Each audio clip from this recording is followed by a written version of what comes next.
कुछ महीने पहले अगर आपको एक न्यूज़ याद होगी तो पीयूष बंसल ने 200 करोड़ रुपए का लोन लिया था यहाँ पे जुलाई के महीने में और उसको अपने ही कंपनी के जो एग्जिस्टिंग जो शेयर होल्डर्स थे उनसे शेयर्स खरीदे थे लेंसकार्ट के at a valuation of 8,500 crore 8,500 crore रुपए की वैल्यूएशन पे उन्होंने जुलाई के महीने में अपने ही पुराने इन्वेस्टर से यहाँ पे शेयर्स उन्होंने परचेस किए थे। अभी चल रहा है अक्टूबर, ठीक है, 31 अक्टूबर को आईपीओ यहाँ पे ओपन होने वाला है और वैल्यूएशन जो यहाँ पे कंपनी की रखी गई है वो रखी गई है 70,000 करोड़ की। अभी आप थोड़ा सा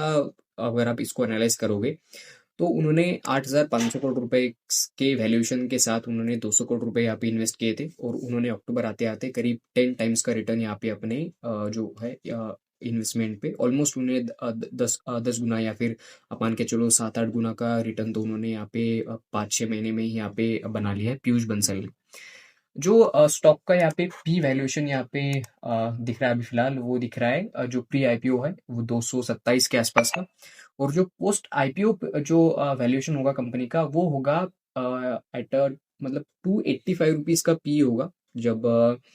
कंपनी लिस्ट हो जाएगी स्टॉक एक्सचेंज पे। तो 7,000 करोड़ के आसपास का शायद उनका रेवेन्यू था पिछले साल का और जहाँ पे उन्होंने 230 करोड़ के आसपास का उन्होंने प्रॉफिट यहाँ पे कमाया था।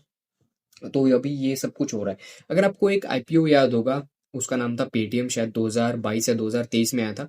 2100 रुपए की उसकी जो इशू प्राइस थी, 2100 रुपए के इशू प्राइस के साथ वो 1900 रुपए पे लिस्ट हुआ था शायद, अगर मुझे याद है तो हाँ 1900 रुपए पे लिस्ट हुआ था और 1900 रुपए पे लिस्ट होके लोगों ने उसको 250-300 रुपए भी देखा था। ठीक है, अभी कुछ 412 या 400 के आसपास लेंसकार्ट का यहाँ पे आईपीओ आने वाला है जहाँ पे करीब 7,000 करोड़ का आईपीओ है। 7,000 करोड़ में से ही करीब 5,100 करोड़ के शायद तो प्रोमोटर ही अपने स्टेक को यहाँ पे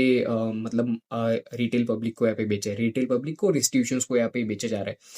इंस्टीट्यूशंस का भी लॉक इन पीरियड होता है करीब 1 महीने के आसपास का, 30 दिन का या फिर 45 दिन का उनका लॉक इन पीरियड होता है। जैसे वो लॉक इन पीरियड यहाँ पे अगर खत्म होता है, अगर उनको उतनी ज्यादा ग्रोथ अगर कंपनी में नहीं दिखती तो फिर वो हाल कर देंगे लाइक पेटीएम, जहाँ पे मतलब फर्स्ट ऐसी इंडियन कंपनी थी पेटीएम जहाँ पे वॉरेन बफेट सर ने यहाँ पे इन्वेस्ट किया था और वो भी लॉस बुक करके यहाँ पे बाहर निकल गए थे, राइट। तो इस वाले लेंसकार्ट के आईपीओ को देख के ही वो एक मतलब पुरानी पेटीएम की यहाँ पे बात याद आ गई। तो अगर आप लिस्टिंग गेन के लिए अगर आप एम कर रहे हो तो हो सकता है कि आप ग्रे मार्केट प्रीमियम को देख के आप इन्वेस्ट करोगे, बट अगर आप लॉन्ग टर्म के लिए अगर आप देख रहे हो तो हमें लिस्टिंग के बाद भी थोड़ा सा यहाँ पे वेट करना होगा। एक अच्छी प्राइस पे एक अच्छी वैल्यूएशन के हिसाब से मुझे लगता है कि लेंसकार्ट यहाँ पे मिल सकता है। तो लॉन्ग टर्म के लिए आईपीओ में अवॉइड करो, आप लिस्ट होने के बाद आप आईपीओ को देख सकते हो।